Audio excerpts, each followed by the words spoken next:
بسم اللہ الرحمن الرحیم وبہ نستعین السلام علیکم ورحمۃ اللہ وبرکاتہ الحمد للہ القادر المقتدر القدیر والصلاة والسلام علی سید البشیر النذیر وعلی آلہ واصحابہ ووارث حالہ الامین المکین محی الدین برحمتک یا ارحم الراحمین وبعد اعوذ باللہ من الشیطان الرجیم بسم اللہ الرحمن الرحیم وَلَقَدْ يَسَّرْنَا الْقُرْآنَ لِلذِّكْرِ فَهَلْ مِن مُّدَّكِرٍ صدق اللہ العظیم وبلغنا رسولہ النبی الامین الکریم الرؤوف الرحیم ونحن على ذلك لمن الشاہدین والشاکرین والحمد للہ رب العالمین. قال اللہ تبارک وتعالی مخبرا وآمرا تکریما لحق نبیہ وتعظیما ان اللہ وملائکتہ یصلون علی النبی یا ایہا الذین آمنوا صلوا علیہ وسلموا تسلیما. اللہم صلی وسلم وزد وبارک علیہ وعلی آلہ واصحابہ ووارث حالہ وعلی من لدیہ صلاۃ وسلاما علیک یا رسول اللہ یا حبیب اللہ. اللہ تبارک و تعالیٰ کا فضل و احسان کہ اس نے ہمیں اور آپ کو اپنی مقدس کتاب کو پڑھنے اور سمجھنے کی توفیق عطا فرمائی. اللہ تبارک و تعالیٰ سے دعا ہے کہ وہ ہمیں اس کتاب کا صحیح فہم عطا فرمائے اور اس پر عمل کرنے کی توفیق عطا فرمائے. آمین. آج کا یہ لیکچر درس تفسیر کی اس سیریز کا حصہ نہیں ہے جو مسلسل آپ لوگوں نے ملاحظہ کی، جس کے 29 ایپیسوڈ ہو چکے ہیں، بلکہ یہ ایک خاص ایپیسوڈ ہے یا خاص لیکچر ہے جو قرآن کی مختلف آیات کی صحیح تشریح اور تفسیر پر مشتمل ہے. ہوا یہ کہ پچھلے دنوں سوشل میڈیا پر نظر سے ایک قرآن کی کچھ ایسی تفسیریں گزری جس سے قرآن مجید کی آیات کے معنی اور مفہوم کو غلط ڈھنگ سے پیش کیا گیا تھا، جس میں اور پتہ نہیں وہ کس کی جانب سے ہے، کون لوگ ہیں، مگر وہ سوشل میڈیا پہ وائرل ہو رہا ہے. آپ اس پورے پوسٹر بنا کر اس پوسٹر کو ابھی آپ اپنے اسکرین پر دیکھیں گے کہ یہ پوسٹر ہے اور اس میں قرآن کی 12 آیتوں کو انگلش میں غلط سلط اور بالکل باطل ترجمہ کر کے انگریزی میں وائرل کیا جا رہا ہے. تو میں چاہتا ہوں کہ جن آیات کو اس پوسٹر میں دکھایا گیا ہے، جیسے اس میں لکھا گیا ہے کہ قرآن کی آیتوں سے دہشت گردی کو بڑھاوا ملتا ہے، اس ہیڈنگ کے بعد 12 آیتیں قرآن کی لکھی ہیں اور اس میں حوالہ بھی دیا ہے، یعنی سورت نمبر 2 اور آیت نمبر فلاں، سورت نمبر 3 اور آیت نمبر فلاں، اس طرح سے، اور اس کے آگے پھر انگلش میں اس کا ترجمہ لکھا گیا ہے، آپ اپنے اسکرین پر دیکھ سکتے ہیں.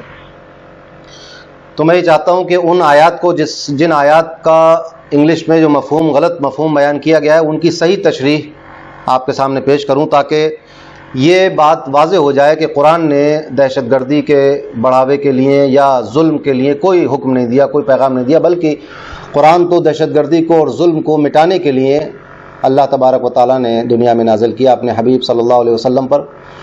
اور نبی کریم صلی اللہ علیہ وسلم نے قرآن ہم تک پہنچایا، امت کو دیا، اور اس کی صحیح تشریح اور تفسیر بیان فرمائی. جہاں بھی ضرورت محسوس ہوئی نبی کریم نے اس کا بیان فرمایا. اور پورا اسلام، نہ صرف قرآن بلکہ پورا اسلام، کہیں بھی اس میں کسی ظلم کو یا دہشت گردی کو یا بے امنی کو بڑھاوا نہیں دیا گیا ہے، بلکہ ان سب چیزوں سے روکا گیا ہے اور اس کو ختم کیا گیا ہے. تو اب قرآن کریم کی آیتوں کے یہ غلط مفہوم بتا کر لوگوں میں نفرت پہنچانا، لوگوں کو اسلام کے خلاف ایک خلجان میں مبتلا کر دینا اور لوگوں کے دلوں سے اسلام کی محبت کو دور کرنا، اور جو لوگ اسلام سے قریب آ رہے ہیں ان کو اسلام سے دور کرنے کی ایک ناکام کوشش ہے. اللہ تبارک و تعالیٰ اپنے دین کا اور قرآن کا محافظ ہے. اس طرح کی کوششیں صدیوں سے ہو رہی ہیں، مگر اس سے کوئی خاطر خواہ فائدہ نہیں ہوتا، بلکہ اللہ تبارک و تعالیٰ نے قرآن کی حفاظت کا ذمہ لیا ہے اور وہ اپنے قرآن کی حفاظت فرماتا ہے اور فرما رہا ہے اور فرماتا رہے گا. تو اسی سلسلے میں میں یہ چاہتا ہوں کہ ان آیات کی تفصیل سے آپ کو تفسیر بتا دوں اور اس کی تشریح کر دوں، اور یہ بتا دوں کہ یہ انگریزی میں جو ترجمہ ہوا اس میں کیا غلط کیا گیا ہے۔ اس تناظر میں آج کا یہ لیکچر آپ ملاحظہ فرمائیں۔ میں نے اس پر ایک تفصیلی مضمون بھی لکھا ہے، اور پھر اس تفصیلی مضمون سے تلخیص کر کے آسان زبان میں لوگوں کے لیے ایک دوسرا مضمون تیار کیا گیا ہے تاکہ اس کو عام لوگ بھی پڑھ سکیں وہ آسان زبان میں۔ جو تفصیلی مضمون ہے وہ اس میں زبان کہیں کہیں ٹیکنیکل ہو گئی ہے، اور وہ علماء کے لیے ہے، اور عوام الناس کے لیے اس طویل مضمون سے تلخیص کر کے آسان زبان کر کے اس کو تیار کیا گیا ہے۔ وہ بھی آپ تک پہنچے گا انشاءاللہ، اور بہت سارے لوگوں تک پہنچ بھی گیا ہے واٹس ایپ اور فیس بک وغیرہ کے تھرو۔ تو یہ لیکچر آپ غور سے سنیں اور لوگوں کو سنوائیں جو قرآن مجید پر اس طرح کے اعتراضات کرتے ہیں کہ قرآن مجید نے لوگوں کو مارنے کا اور دہشت زدہ کرنے کا حکم دیا ہے۔ اس کی تفصیل آج میں آپ کو بتا دیتا ہوں۔ تو قرآن کریم جو ہے وہ اللہ تبارک و تعالیٰ نے بندوں کی ہدایت کے لیے نازل فرمایا ہے تاکہ بندے اس سے ہدایت حاصل کریں، اور اس میں کوئی شک نہیں کہ ہمارے نبی حضور صلی اللہ علیہ وسلم نے مکمل قرآن ہمیں دیا، اس میں کوئی کمی اور زیادتی نہیں ہے۔ اور قرآن کریم میں گزشتہ زمانے کی خبریں ہیں، آئندہ زمانے کی خبریں ہیں، احکامات ہیں، نصیحت ہے، قانون ہے، اخلاقیات ہے، عقائد کی بات ہے۔ غرض یہ کہ اصلاح اور کامیابی کی طرف بلایا گیا ہے۔ اب چونکہ قرآن عربی زبان میں نازل ہوا ہے تو اس کو سمجھنے کے لیے عربی زبان جاننا بہت ضروری ہے، کیونکہ جس زبان میں قرآن نازل ہوا ہے اگر وہی زبان آپ کو نہیں آتی تو پھر آپ قرآن کیسے سمجھیں گے؟ تو بہت ضروری ہے کہ عربی زبان آتی ہو۔ قرآن سمجھنے اور سمجھانے والے کو ضروری ہے کہ اس کو عربی زبان کا ادراک ہو، علم ہو۔ جو لوگ عربی زبان جانتے ہیں وہ دوسروں کے مقابلے میں قرآن کریم کو آسانی سے سمجھ سکتے ہیں، مگر چونکہ قرآن جیسا کہ میں نے عرض کیا قوانین، احکامات، اوامر، نواہی، اخبار یعنی ماضی کی اور مستقبل کی خبروں اور عقائد اور اخلاقیات پر مشتمل ہے، اور یہ عربی زبان میں نازل کیا گیا ہے، تو ظاہر سی بات ہے کہ عربی زبان کے تمام لوازمات آپ کو معلوم ہوں، یعنی اس کی بلاغت اور اس کے معانی اور اس کی لغات اور اس کے لہجات پر آپ کو قدرت ہو۔ اس کے بعد پھر آپ چونکہ قرآن احکامات دینیہ بھی دیتا ہے تو آپ کو علم دین بھی آنا چاہیے، علم شریعہ بھی آنا چاہیے۔ اس کے ساتھ ساتھ آپ کو علوم قرآن بھی سیکھنا پڑے گا قرآن کی تفسیر اور تشریح کرنے کے لیے۔ تو خالی عربی زبان بہت اچھی آتی ہو تب بھی قرآن مجید کا صحیح مفہوم اور صحیح تفسیر آپ نہیں جان سکتے جب تک آپ کو علوم قرآن نہ آتے ہوں، کیونکہ قرآن ایک سبجیکٹ ہو گیا، اب اس کے اپنے اصطلاح ہیں، اس کی اپنی ٹیکنیکل باتیں ہیں، اس کی اپنی ٹرمز ہیں، تو ان کو جاننا بہت ضروری ہے۔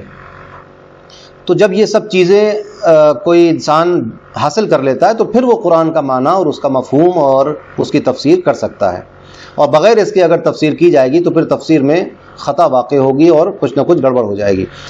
تو قرآن کی تفسیر کے وقت سب سے پہلی بات یہ دھیان میں رکھنی کہ قرآن نے اپنی ہی آیات کی تفسیر خود کی ہے، تو سب سے پہلا درجہ یعنی مصادر تفسیر میں سب سے پہلا مصدر خود قرآن ہے۔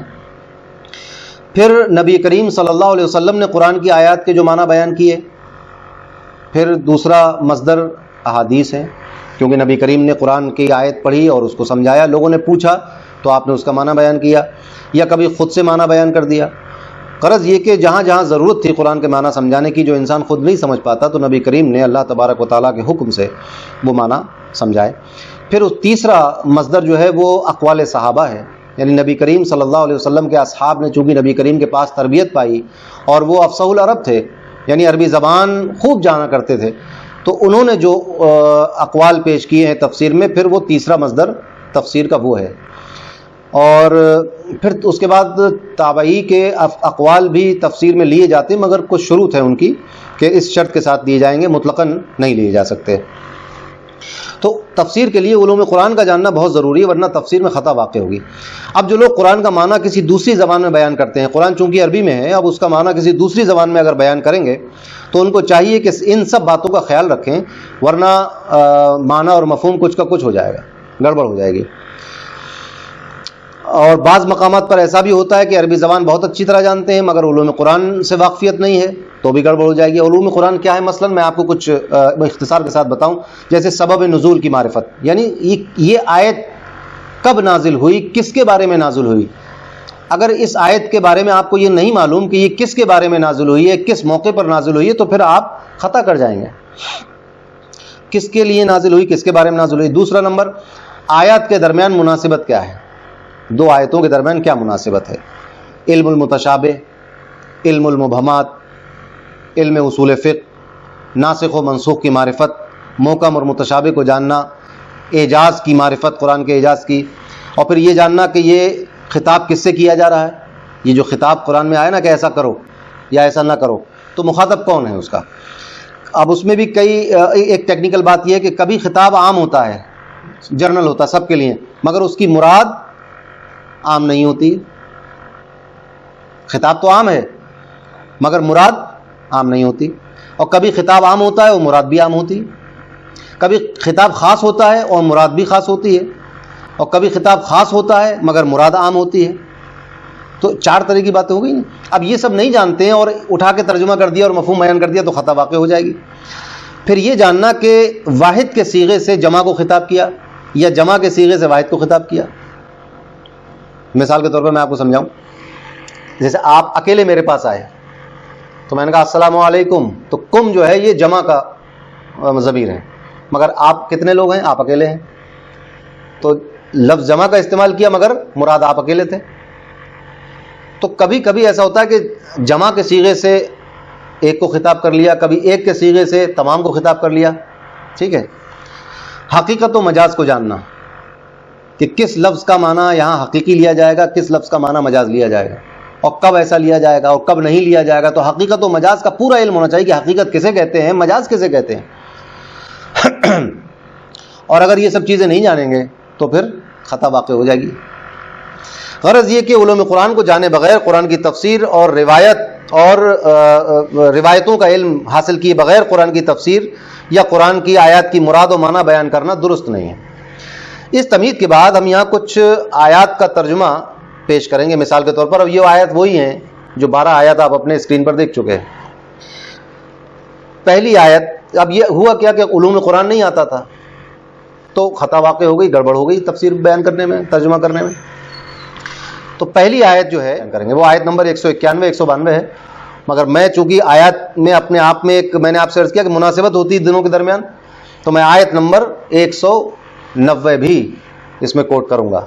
حالانکہ یہ اعتراض کرنے والے نے آیت نمبر 190 پر اعتراض نہیں کیا، مگر چونکہ آگے کی آیت کا معنی اس کو سمجھنے میں اس آیت سے ہمیں بہت مدد ملے گی، تو ہم اس کو بھی سامنے رکھیں گے۔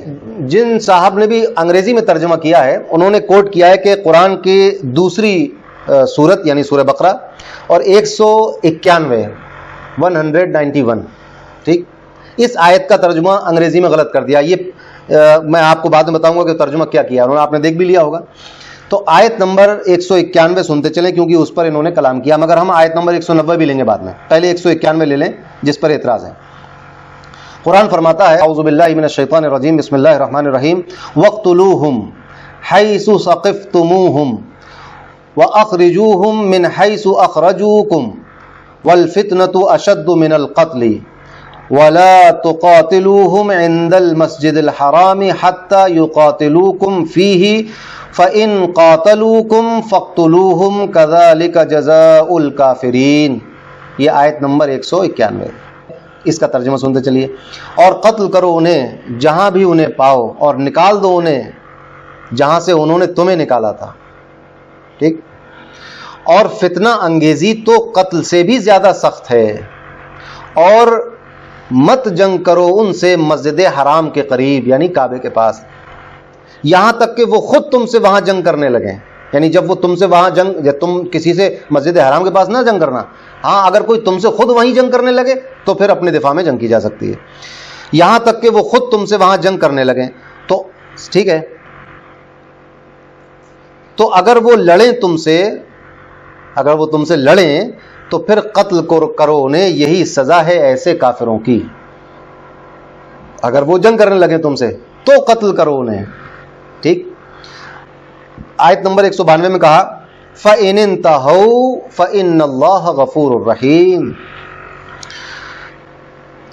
پھر اگر وہ باز آ جائیں یعنی جنگ نہ کریں, فَإِنِ انْتَهَوْا اگر وہ باز آ جائیں تو جان لو کہ اللہ تعالیٰ بہت بخشنے والا رحم فرمانے والا ہے. یہ ہو گئی آیت 191 192. اب اس پر جو اعتراض کیا گیا ہے وہ ابھی آگے آئے گا. آیت نمبر 190 بھی سنتے چلیے. فرمایا وَقَاتِلُوا فِي سَبِيلِ اللَّهِ الَّذِينَ يُقَاتِلُونَكُمْ وَلَا تَعْتَدُوا إِنَّ اللَّهَ لَا يُحِبُّ الْمُعْتَدِينَ. آیت نمبر 190. اب یہ آیت نمبر 191 سے پہلے کی ہے کہ نہیں, 190 ہے. اب آیت میں ربط دیکھ لیجیے آپ. ترجمہ سنیے. اور لڑو اللہ کی راہ میں ان سے جو تم سے لڑتے ہیں. اس سے یہ پتا چلا کہ ہر کسی سے نہیں لڑ سکتے آپ, بلکہ کس سے لڑیں گے؟ جو آپ سے لڑ رہا. اب مجھے بتائیے کہ دنیا میں کون سی قوم ایسی ہے کہ جس کو مارنے کے لیے کوئی آئے اور وہ خاموش بیٹھی رہے کہ ہاں بھائی مار لو ہمیں؟ بھائی ایسے موقع پر مقابلہ کیا جاتا ہے اور کرنا چاہیے. اگر آپ کے پاس ہتھیار نہیں ہے تو نہتے آپ مقابلہ کیجئے. ہوتا ہے کہ نہیں؟ آج بھی بارڈر پر آپ دیکھیں, چائنا کے بارڈر پر کیا ہوا, ہندوستان چائنا بارڈر پر. تو جب ظلم کوئی کرے گا, ہندوستان کے فوجیوں کے ساتھ بدسلوکی کی گئی, دھکے دیے گئے, یہ نہتے تھے, پھر بھی انہوں نے اپنے ہاتھوں سے, اپنے جسم سے, اپنے سینے سے دھکیلا دشمن کو. یہ کیا ہی جاتا ہے بھائی. کون سی قوم ایسی ہے جو ایسے موقع پر کچھ نہ کرے اور سر جھکا کے کہے کہ وہاں بھائی آپ جو چاہیں کر لیں آپ؟ یہ تو نہیں ہوتا ہے. تو قرآن نے بھی یہی حکم دیا. اور لڑو اللہ کی راہ میں ان سے جو تم سے لڑتے ہیں, اور فرمایا اور ان پر بھی زیادتی نہ کرنا. یعنی جو تم سے لڑنے آ رہا ہے تم اس سے لڑ سکتے ہو مگر زیادتی نہیں کر سکتے, ظلم نہیں کر سکتے آپ اپنے دشمن پر بھی. بے شک اللہ تعالیٰ پسند نہیں کرتا زیادتی کرنے والوں کو. ظلم و زیادتی کرنے والوں کو اللہ پسند نہیں کرتا. کب؟ اپنے دشمن سے بھی ظلم و زیادتی آپ نہیں کر سکتے. یہ قرآن مسلمانوں کو حکم دے رہا ہے کہ جو دشمن تمہارا تم سے لڑنے آ جائے, تمہیں قتل کرنے آ جائے, تم سے جنگ کرنے آ جائے, اس سے تم جنگ کر سکتے ہو مگر زیادتی نہیں کر سکتے. تو پتہ چلا کہ یہاں پر سیلف ڈیفنس کی بات کی جا رہی ہے نا. زیادتی تو وہ کر رہا ہے جو بلا سبب آپ سے لڑنے آ رہا ہے. اس سے یہ پتہ چلا کہ بغیر سبب کے مسلمان کسی سے جنگ نہیں کر سکتا. اگر بلا وجہ کسی سے لڑتا ہے, کسی عام شہری کو بلا وجہ مارتا, تو اللہ نے فرمایا کہ اللہ پسند نہیں کرتا اس کو, زیادتی کرنے والوں کو. یہ زیادتی ہوئی نا, بغیر کسی سبب کے. نہ آپ کا مال کوئی چھین رہا ہے, نہ آپ کو کوئی مار رہا ہے, نہ آپ کو تنگ کر رہا ہے, نہ آپ کے گھر میں ڈاکہ ڈال رہا ہے, نہ آپ کے گھر کی عورتوں کو پریشان کر رہا, پھر بھی آپ اسے لڑ رہے ہیں. تو یہ زیادتی ہے کہ نہیں؟ اور زیادتی کرنے والوں کو اللہ نے کیا فرمایا؟ ان اللہ لا يحب المعتدین. اللہ تعالیٰ زیادتی کرنے والوں کو پسند نہیں کرتا. تو اب پتہ چلا کہ حالت جنگ میں بھی مسلمان ظلم اور زیادتی نہیں کر سکتا اپنے دشمن پر. اب دنیا میں جو جنگیں ہوتی ہیں, جو ملک آپس میں لڑتے ہیں, کیا وہ اس بات کا خیال رکھتے ہیں؟ مگر قرآن مسلمانوں سے کہہ رہا ہے کہ ہرگز جنگ کے میدان میں بھی زیادتی نہیں ہونی چاہیے. ٹھیک. اب آپ سمجھ گئے, جب 190 میں یہ بتا دیا اللہ نے کہ کس سے لڑو؟ جو تم سے لڑنے آئے, جو تم سے لڑتے ہیں ان سے لڑو اور زیادتی مت کرنا. یہ کہنے کے بعد فرمایا اور قتل کرو انہیں جہاں بھی انہیں پاؤ. کن کو؟ جو تم سے لڑنے آیا ہے. تو جنگ میں تو یہ ہوتا ہی ہے. آپ مجھے بتائیں, قرآن قانون دے رہا ہے, یہ اسلامی حکومت کے لیے ایک قانون ہے. مجھے بتائیے دنیا کی کون سی حکومت ہے جو اپنے فوجیوں سے یہ نہ کہتی ہو کہ جب لڑائی ہو جائے تو دشمن کو جہاں دیکھو وہاں گولی مار دینا. بارڈر پہ یہی ہوتا ہے نا. کیا بارڈر پہ پوچھتے ہیں فوجی ایک دوسرے سے کہ بھائی آپ لڑ رہے ہیں یا سستا رہے ہیں؟ ابھی جب آپ لڑنے کے لیے آئیں گے تب پھر میں آپ کو گولی ماروں گا. یہ پوچھتا کوئی فوجی؟ بھائی آپ پانی پی, فوجی لڑتے لڑتے پیاس لگی, وہ پانی پی رہا ہے, سامنے سے گولی مار دی. پانی پیتے ہوئے فوجی کو مارا جائے گا. بھائی تم تو بارڈر پہ تھے, ابھی تم پانی پی کے بندوق اٹھا کے ہمیں مارتے تھے. تو جب دو ملک آپس میں لڑ جاتے ہیں تو بارڈر پہ کیا ہوتا ہے؟ دشمن ہے. کبھی کبھی یہ ہوتا ہے کہ کچھ دشمن ملکوں کی فوجیں جو ہیں وہ بھیس بدل کے ہمارے ملک میں آ گئی, تو اب کیا حکم ہوگا؟ بھائی جہاں دیکھو مارو. اجمل قصاب اپنے چند ساتھیوں کے ساتھ بمبئی میں آیا اور قتل و غارت داری مچا دی. اس نے کیا آرڈر دیا گیا کہ انہیں مارا جائے. مرے سب, ایک پکڑا بھی گیا. موقع پہ مرے کہ نہیں مرے لوگ؟ شوٹ ایٹ سائٹ کا کیا آرڈر کیا ہوتا ہے, آگے میں تفصیل کرتا ہوں بھی اس کی. تو یہ قرآن عام حالات کی بات نہیں کر رہا ہے کہ جہاں بھی چاہو انہیں پکڑ کے مار دو. کیا کہا پہلی والی آیت میں؟ وَقَاتِلُوا فِي سَبِيلِ اللَّهِ الَّذِينَ يُقَاتِلُونَكُمْ. تم اس سے لڑو جو تم سے لڑتے ہیں. اب بات سمجھ میں آ گئی؟ اس کا مطلب یہ نہیں کہ جہاں پاؤ ان کو مار دو دوسروں کو، بلکہ ان سے لڑ سکتے ہو جو تم سے لڑتے ہیں۔ اب جب لڑائی ہو گئی، جب جنگ چھڑ گئی، کون سی جنگ؟ جس جنگ کی پہل مسلمانوں نے نہیں کی ہے، بلکہ جنگ کرنے کے لیے کوئی آ گیا ہے، اب جنگ کر رہا ہے، تو اب مسلمان کیا کریں گے؟ جنگ کریں گے، قتل کریں گے اس کو، ورنہ آپ انہیں قتل کر دو گے، جنگ میں تو مار ہی جاتا ہے نا، جان سے مار دیتے ہیں۔ اب یہ آیت جب آپ سن لیے، اب اس آیات کے نازل ہونے کا موقع بھی ملاحظہ فرما لیجیے، یہ آیت نازل کب ہوئی ہے؟ پہلے تو یہ سمجھ لیجئے کہ مسلمانوں نے جنگ کی کب ہے؟ فوراً مسلمان ہوتی جنگ نہیں کی۔ وہ لوگ کہ جن پر 12-13 سال مسلسل ظلم ہوا مسلمان ہیں۔ اسلام جب نبی کریم نے پیغام اسلام دیا، لوگوں کو دعوت دی، لوگ مسلمان ہوئے، تو 12-13 سال تک ان پر ظلم ہوتا رہا، یعنی مکے ہی میں ظلم ہوتا رہا۔ مکے والوں نے ظلم کی انتہا کر دی مسلمانوں پر۔ یہ آج سے 14.5 سال پرانی بات بتا رہا ہوں۔ جب محمد مصطفیٰ صلی اللہ علیہ وسلم نے اسلام کا پیغام دیا، کچھ لوگ مسلمان ہو گئے، تو مکے والوں نے ظلم کرنا شروع کر دیا۔ اور یہ مکے والے رشتہ دار بھی تھے، خاندان اور قبیلے کے لوگ تھے، پھر بھی انہوں نے ظلم و زیادتی شروع کر دی۔ تو 12-13 سال مسلسل ظلم ہوا، مسلمانوں کو مارا گیا، ان کو بے گھر کیا گیا، ان کو شہر سے نکلنے پر مجبور کر دیا گیا، اور یہ ظلم اور یہ مظلوم مسلمان خاموشی سے سارا ظلم برداشت کرتے رہے۔ اب ان کو اجازت دی جا رہی، 12-13 سال کے بعد اجازت دی جا رہی ہے کہ طاقت کا جواب طاقت سے دیا جائے۔ سیدھی بات۔ قرآن کریم کے حکم جہاد کو سمجھنے کے لیے ضروری ہے کہ ان 3 چیزوں کو خوب ذہن نشین کر لیا جائے۔ نمبر 1، جہاد کس مقصد کے لیے ہے؟ نمبر 2، جہاد کس کے ساتھ؟ نمبر 3، اور کن شرائط اور قیود کے ساتھ قرآن نے جہاد کی اجازت دی ہے؟ وہ شرطیں کیا ہیں کہ کن شرطوں کے ساتھ جہاد ہو سکتا ہے؟ وہ قید کیا ہے کہ یہ قید رہے گی، اس سے زیادہ آپ نہیں کر سکتے؟ سمجھنے کی ضرورت ہے۔ ان آیتوں میں تینوں امور کی وضاحت کر دی گئی ہے۔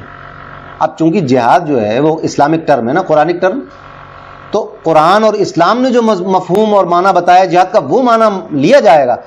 آپ ٹرم لے لیں قرآن کی اور اس کا معنی اپنی طرف سے لگا دیں تو پھر بات نہیں بنے گی نا۔ اگر آپ کمپیوٹر سائنس کے طالب علم ہیں تو جب آپ کو پروفیسر پڑھائے گا ماؤس کے بارے میں، تو پھر ماؤس کے بارے میں جو تشریح کمپیوٹر سائنس اس سبجیکٹ سے کی جائے گی وہ مانی جائے گی، نہ کہ وہ ماؤس جو ڈکشنری میں لکھا ہوا ہے۔ بات سمجھ رہے ہیں؟ اگر آپ نے وہ ماؤس مراد لے لیا تو اس کو مراد ہوگا چوہا، جبکہ یہاں پر جب آپ کمپیوٹر ہارڈ ویئر سیکھ رہے ہیں تو یہاں پر ماؤس کچھ اور ہے۔ تو جو جس سبجیکٹ کا ٹرم ہے، جو جس سبجیکٹ کی اصطلاح ہے، اسی سبجیکٹ میں اس اصطلاح کے کیا معنی ہے وہی معنی لیں گے تو بات صحیح ہوگی۔ تو جہاد چونکہ قرآنک ٹرم ہے، اسلامک ٹرم ہے، تو اسلام نے جہاد کا کیا معنی دیا ہے؟ کیا بازاروں میں بم مار دینا جہاد ہے؟ آپ کہیں کہ قرآن جہاد کا حکم دیتا ہے اور کہیں کہ جہاد کیا ہے؟ جہاد تو بازاروں میں بے گناہوں کو مارنے کا نام جہاد ہے۔ دیکھیے کتنا غلط حکم دے رہا ہے قرآن، نہیں مانی جائے گی یہ بات۔ قرآن نے جہاد کا حکم دیا تو پھر قرآن اور اسلام بتائیں گے کہ جہاد ہوتا کیا ہے، کس چیز کو جہاد کہا جاتا ہے۔ یہ انصاف کی بات ہے۔ تو ان تینوں آیتوں میں ان تینوں امور کی وضاحت کر دی گئی۔ مقصد جہاد کے تعلق سے فرمایا فی سبیل اللہ، اللہ کی راہ میں، یعنی اللہ کے دین کی سربلندی کے لیے، ظلم کے خلاف۔ سمجھے آپ؟ جو تم سے لڑنے آئے، جو ظلم کر رہا ہے نا، ظلم کے خلاف، نہ کہ لوٹ مار کے لیے جیسے منگولوں نے کیا۔ لڑائی لڑی نہیں لڑی، وہ جہاد نہیں ہے، وہ لوٹ مار کے لیے۔ یا کوئی بادشاہ دوسرے بادشاہ پر صرف اپنا خزانہ بڑھانے کے لیے حملہ کر دے، جیسے سکندر نے کیا۔ بھئی اپنی سلطنت بڑھانے کے لیے تھی، اور تو کوئی انہوں نے دنیا کو کچھ دیا تو نہیں، نہ کوئی دنیا کو نظام دیا، نہ دنیا کو کوئی اخلاق دیے، نہ دنیا کو انہوں نے کوئی دنیا میں کوئی انوینشن کر دیا، کوئی بہت بڑی چیز ایجاد کر دی، کچھ نہیں، صرف لاکھوں لوگ کٹوا دیے، لاکھوں لوگوں کو مروا دیا اور لاکھوں لوگوں کو مارا، اور اپنی حکومت کی سرحدیں بڑھاتے رہے، خزانے بڑھاتے رہے، بس۔ تو جہاد اس کا نام نہیں ہے۔ تو لوٹ مار کرنے کے لیے جہاد نہیں ہوتا، نہ کہ تجارتی اور صنعتی رقابت، یعنی آپ کی تجارت پھیلی ہوئی دنیا بھر میں، اب دوسرا ملک تجارت نہ کر لے آپ کے برابر، لہٰذا اب آپ اس میں جنگ کا اعلان کر دیں، یا اس میں آج کل تو جنگ بھی جو ہے وہ ہائی ٹیک ہو گئی، اور کوئی ضروری نہیں کہ بارڈر پہ سپاہی لڑیں، اس کے بغیر بھی جنگ ہوتی ہے۔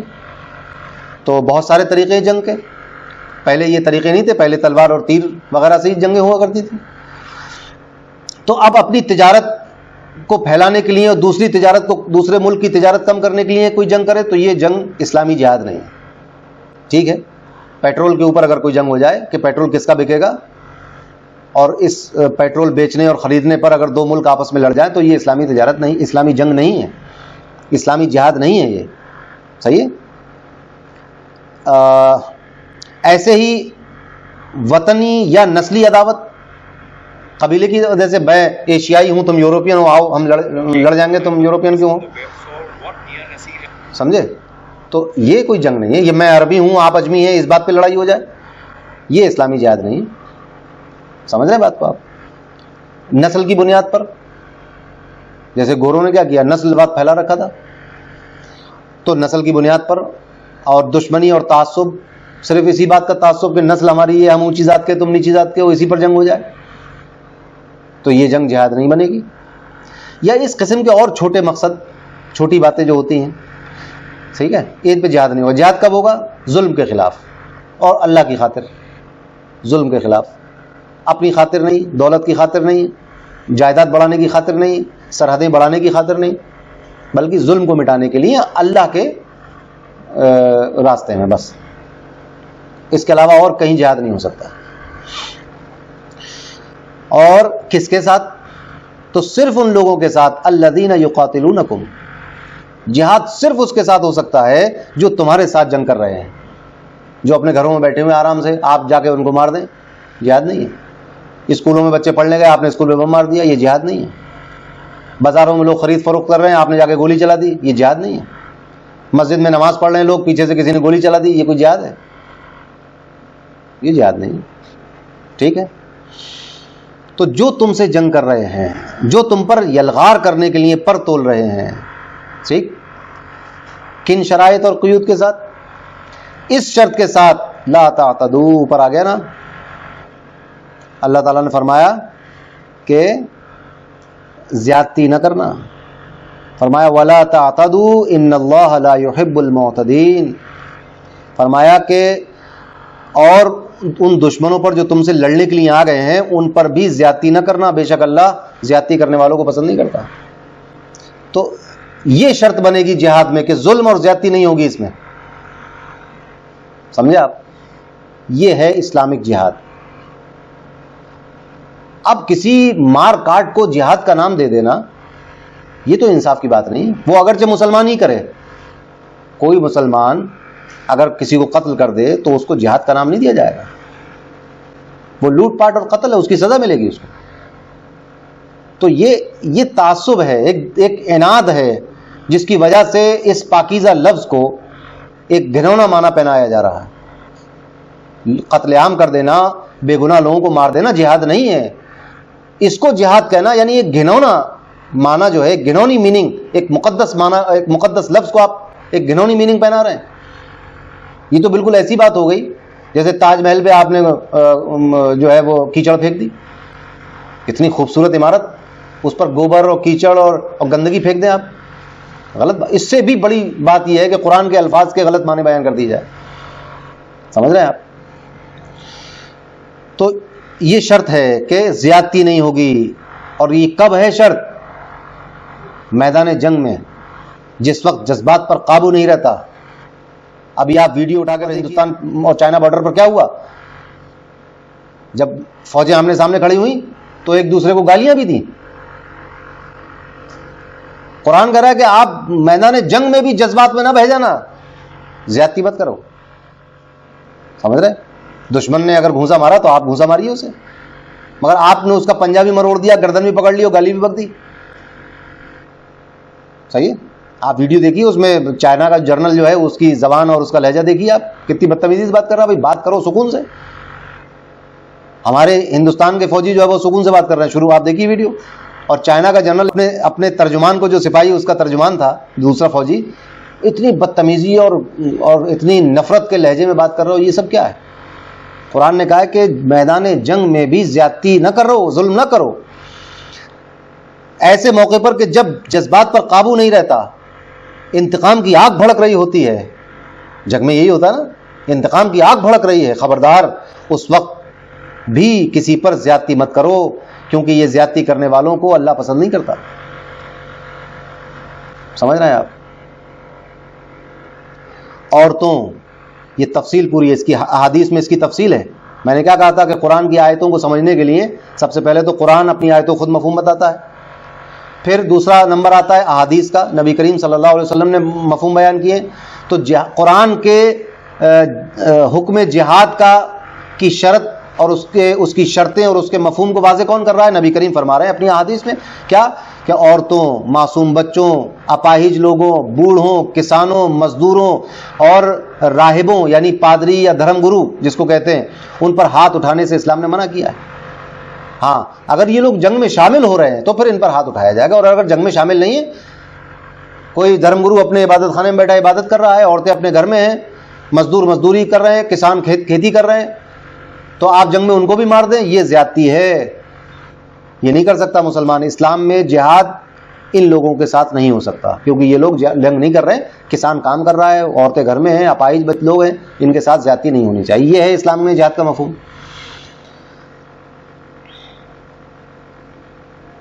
اب ہم ان آیت کا مفہوم اچھی طرح سمجھ سکتے ہیں کہ یہ خاص موقع کے لیے ہیں. جو قرآن میں آئی نا آیت نمبر 190، 191، 192 جس پر اعتراض کیا گیا تھا، یہ ایک خاص موقع کے لیے. وہ موقع کون سا ہے؟ وہ جنگ کا موقع ہے، امن و امان کے موقع کے لیے نہیں ہے. یہ بات یہ حالت جنگ میں ہے، جب کوئی آپ پر لڑنے کے لیے قرآن نے صاف کہا کہ وَقَاتِلُوا فِي سَبِيلِ اللَّهِ الَّذِينَ يُقَاتِلُونَكُمْ. کب جنگ کرو؟ جب تم سے جنگ کرنے کے لیے آ جائیں لوگ، جو تم سے لڑتے ہیں ان سے تم لڑو، یہ کہا ہے قرآن نے. تو اس سے بات سمجھ میں آ گئی. یہ خاص موقع کے لیے ہے کہ جب کوئی آپ سے لڑنا شروع کر دے، اس موقع کے لیے ہے. تو ان آیات کا ادھورا یا غلط مطلب بیان کر کے اسلام کو بدنام کرنا کسی طرح بھی امن پسند ذہنیت کی علامت نہیں ہے. جو لوگ ایسا کر رہے ہیں وہ امن کو پسند نہیں کرتے، وہ جنگ کو پسند کرتے ہیں اور بدامنی کو اور دہشت گردی کو پسند کرتے ہیں. تبھی تو وہ قرآن کی آیتوں کو غلط مفہوم بیان کر رہے ہیں. قرآن کی اس آیت میں تو امن و امان کو برقرار رکھنے کے لیے اس حد تک اللہ نے حکم دیا کہ اپنے دشمنوں سے میدان جنگ میں جو تمہیں قتل کرنا چاہتے ہیں ان کے ساتھ بھی زیادتی مت کرنا. اس سے زیادہ امن پسندی اور کوئی کسی کے پاس ہے کیا؟ اگر آپ دنیا کی تاریخ پڑھیں تو آپ کے رونگٹے کھڑے ہو جائیں گے کہ اپنے دشمنوں کو کیسی کیسی اذیتناک سزائیں دی جاتی تھی اسی دنیا کے اندر. اور وہ قومیں جو آج اپنے آپ کو ترقی یافتہ قومیں کہتی ہیں، انہوں نے ایجاد کیے تھے سارے طریقے. آپ کبھی سرچ کر کے دیکھیے گوگل پر یا یوٹیوب پر کہ سزا دینے کے خطرناک طریقے کیا تھے، تو آپ کو پرانے طریقے مل جائیں گے، صدیوں پرانے طریقے. ان سب طریقوں کو قرآن نے ختم کیا کہ نہیں، یہ سب غلط ہے. اذیت کسی کو آپ نہیں دے سکتے، زیادتی اور ظلم کسی کے اوپر نہیں کر سکتے. جس نے جتنا گناہ یا جتنا جرم کیا ہے اتنی سزا اس کو دی جائے گی. اس سے زیادہ زیادتی ہو جاتی ہے تو زیادتی آپ نہیں کر سکتے. اتنا امن پسند قانون، اور اس کو کہہ رہے ہیں لوگ، بدنام کر رہے ہیں کہ یہ دیکھو قرآن کہہ رہا ہے کہ جہاں بھی دیکھو کسی کو بھی مار دو. ٹھیک ہے. تو یہ اس طرح کی باتیں جو کرتا ہے، قرآن کے غلط مفہوم بیان کرتا ہے، وہ دہشت گردی کو پسند کرتا ہے، امن و امان کو پسند نہیں کرتا. کیونکہ قرآن تو امن و امان کو پسند کرنے والا ہے. آپ نے تینوں آیتیں پڑھ کے سمجھ گئے اس کی. ایسے لوگ دنیا میں بے امنی پھیلانا چاہتے ہیں، ان سے بچنے کی ضرورت ہے. ٹھیک ہے. جیسا کہ ہم نے پہلے عرض کیا کہ قرآن اسلامی قوانین بھی سکھاتا ہے. پہلے میں نے بتایا نا شروع میں کہ قوانین بھی ہیں اس کتاب کے اندر، اخلاقیات بھی ہیں، قوانین بھی ہیں، قانون بھی ہیں، لا ہے یہ. اس میں ایسے قوانین جو اسلامی حکومت کے لیے ہیں، جو غیر اسلامی حکومت ہے اس کے لیے نہیں ہے قانون. یہ اسلامی حکومت کے لیے قانون ہے کہ کس طرح جنگ کے حالات کہ قرآن میں یہ قانون ہے کہ اگر اس طرح جنگ کے حالات پیدا ہو جائیں تو اسلامی حکومت کیا کرے؟ کہ ہتھیار رکھ دے، دشمنوں کے سامنے سر جھکا لے، اپنے گھروں کے دروازے کھول دے کہ آئیے جو چاہیے لے جائیے. اس میں سے کیا کرے آخر؟ بھائی دفاع کرے گی نہیں کرے گی؟ ڈیفینس کرے گی نہیں کرے گی؟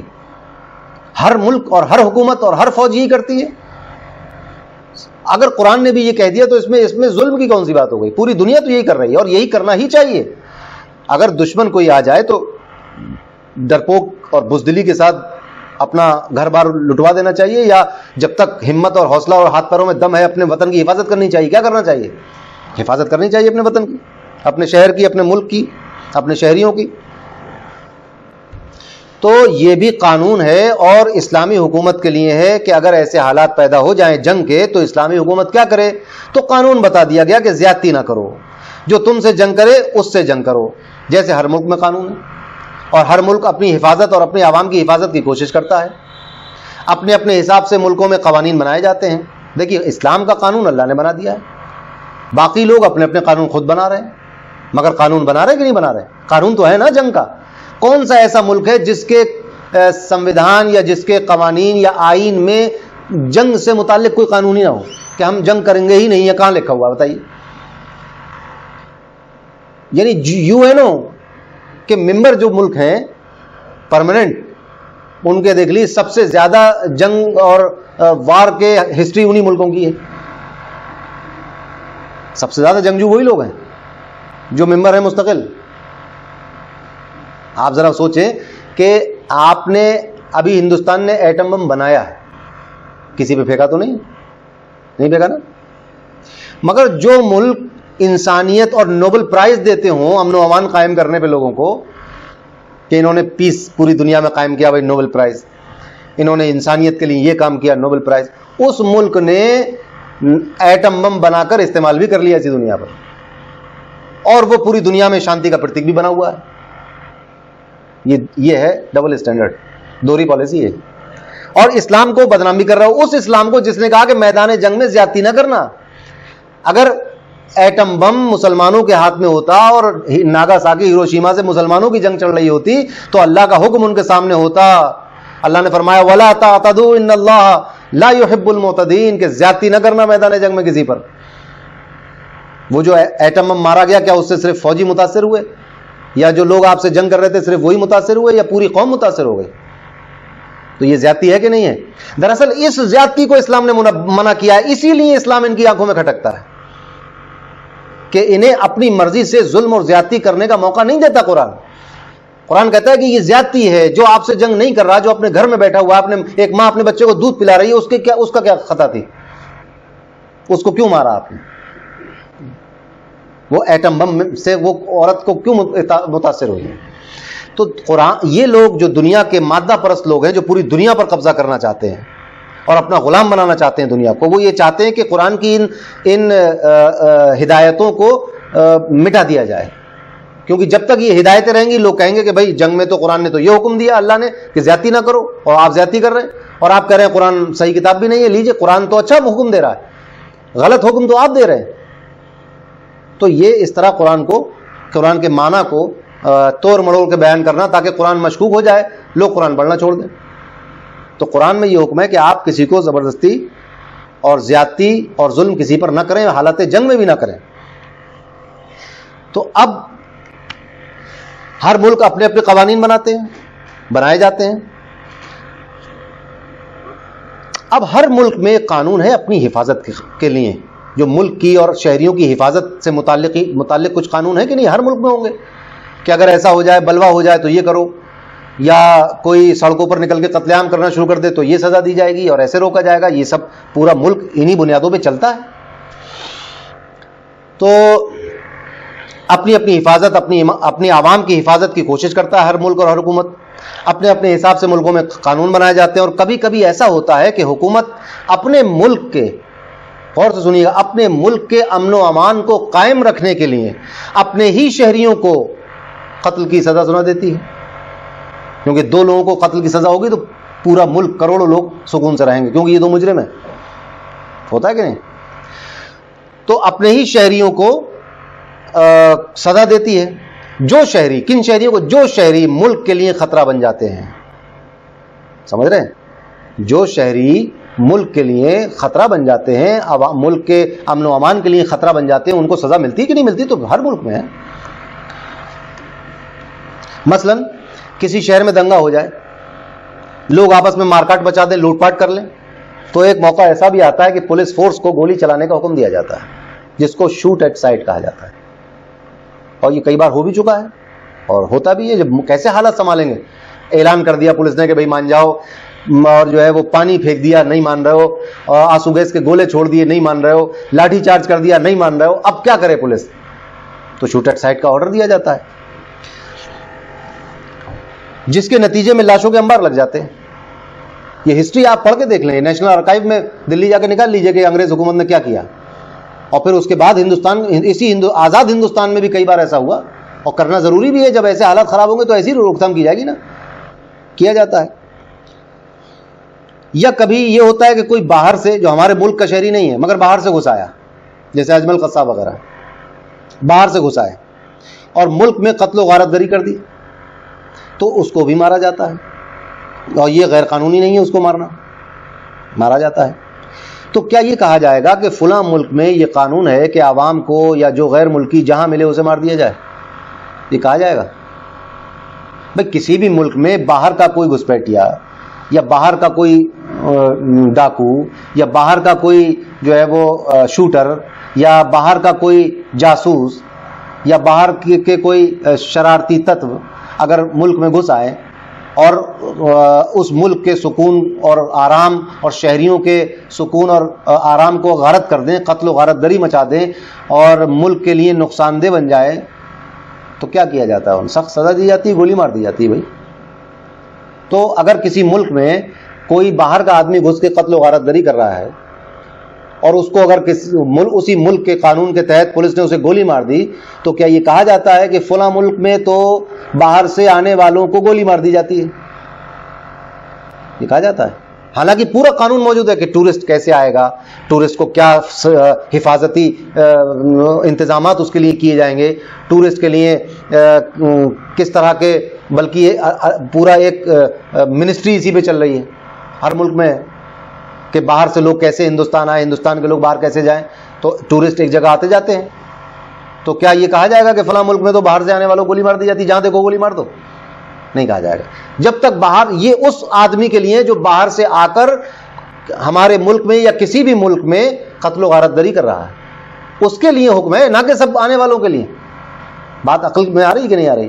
ایسے ہی قرآن نے کہا کہ جو تم سے جنگ کرے اس سے جنگ کرو, جہاں پاؤ اس کو قتل کر دو. تو کیا غلط کہہ دیا؟ اب آپ یہ کہیں کہ قرآن نے کہا کہ جہاں بھی کسی کو پاؤ قتل کر دو, تو بات تو غلط ہو جائے گی. قرآن کی تینوں آیتیں ملا کر پڑھیے اور پھر اس کا احکامات دیکھیے کہ ظلم نہ ہو, زیادتی نہ ہو. اس سے پتہ چلا کہ آپ ڈیفینسو پوزیشن میں ہیں, کہ جب آپ جو تم سے لڑ رہا ہے اس سے لڑو. اس کا مطلب وہ آپ ڈیفینس کر رہے ہیں اپنا, اس پر بھی زیادتی نہیں کر سکتے, آپ ظلم نہیں کر سکتے.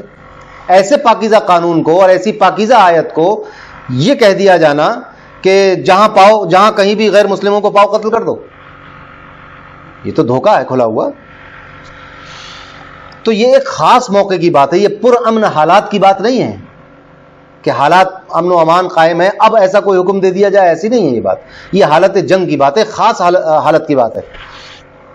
تو پھر جب یہ کہا جائے گا کہ نہیں بھائی, جس ملک نے یہ حکم دیا کہ باہر سے آنے والے کو مارو, وہ باہر سے آنے والے جنرل لوگ نہیں, بلکہ باہر سے آنے والا دشمن, اور باہر سے آنے والا جو ہمارے ملک میں ہمارے سکون کو غارت کر رہا تھا, قتل و غارت گری کر رہا تھا, صرف اس کو مارنے کا آرڈر ہے, کسی دوسرے کو مارنے کا آرڈر نہیں ہے. یہ ایک خاص موقع کا آرڈر تھا, عام حالات کا نہیں ہے. جب یہ کہا جائے گا تو پھر اسلام کے ساتھ دوسرا برتاؤ کیوں ہوتا ہے؟ تو پھر اسلام کے ساتھ ایسا کیوں کہ اس کے قوانین جو ایک خاص جنگ کے موقع کے لیے ہیں ان کو عام حالات کے لیے بیان کرنا, اور یہ کہنا کہ اسلام کسی انسان کو جہاں مل جائے وہاں قتل کرنے کا حکم دیتا ہے, سراسر غلط ہے. اگر یہ بات جاہلوں میں ہو تو سمجھ میں آتا ہے کہ جاہل ایسی بات کر رہے ہیں, مگر کہ کیونکہ وہ جانتے ہی نہیں قانون کو, اسلام کو, کس نہیں قانون کو نہیں جانتے کہ قانون کیا ہے اور کیوں ہے, جاہل ہے. مگر افسوس تو تب ہوتا ہے جب قانون جاننے والے پڑھے لکھے لوگ اس طرح کی بات کرتے ہیں. اس سے سمجھ میں آتا ہے کہ اسلام کے خلاف نفرت کا کیسا زہر پھیلایا جا رہا ہے. اس پوری تفصیل کے بعد اب دیکھیں کہ کسی نے اسلام کو بدنام کرنے کی غرض سے آیت نمبر 191 کا انگریزی میں ترجمہ اس طرح کر دیا ہے, آپ کی اسکرین پر ہے. یہ انگریزی آپ نے پڑھ لی, اس کا ترجمہ مجھ سے سن لیجئے. جہاں کہیں بھی غیر مسلموں کو پاؤ قتل کر دو. اب آپ ذرا سوچیں, وہ آیت نمبر 191 جس کا بھی میں نے تفصیل بیان کی, کیا اس کا یہ معنی ہے کہ جہاں کہیں غیر مسلم کو پاؤ قتل کر دو؟ اس کا معنی یہ ہے کہ جو تم سے جنگ جو تم سے لڑ رہے ہیں ان سے تم لڑو اور زیادتی نہ کرو. یہ آیت نمبر 190. پھر آیت نمبر 191 کہا گیا ہے کہ یہ جہاں پاؤ وہاں قتل کرو. کس کو؟ جو تم سے لڑ رہا ہے. اب یہ بات انہوں نے کاٹ دی, جو تم سے لڑ رہا ہے, اتنی بات کہہ دی کہ جہاں کہیں غیر مسلموں کو پاؤ قتل کر دو. تو یہ تو بھائی یہ انصاف کی بات نہیں ہے, یہ تو دھوکہ ہے. قرآن مجید میں ایسی کوئی بات نہیں کہی گئی کہ جہاں کہیں غیر مسلموں کو پاؤ قتل کر دو. 191 آیت کا جو حوالہ دیا اس کی تفصیل میں نے آپ کو بتا دی.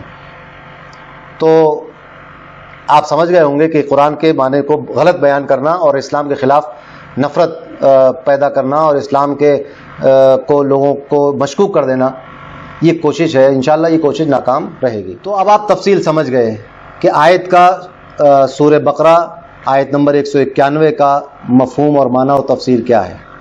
اس کا بالکل وہ معنی نہیں ہے جو یہاں انگریزی میں بیان کیا گیا، بلکہ یہ معنی غلط ہے اور دھوکہ دیا جا رہا ہے۔ اسی طرح 11 آیتیں اور بھی ہیں انشاءاللہ۔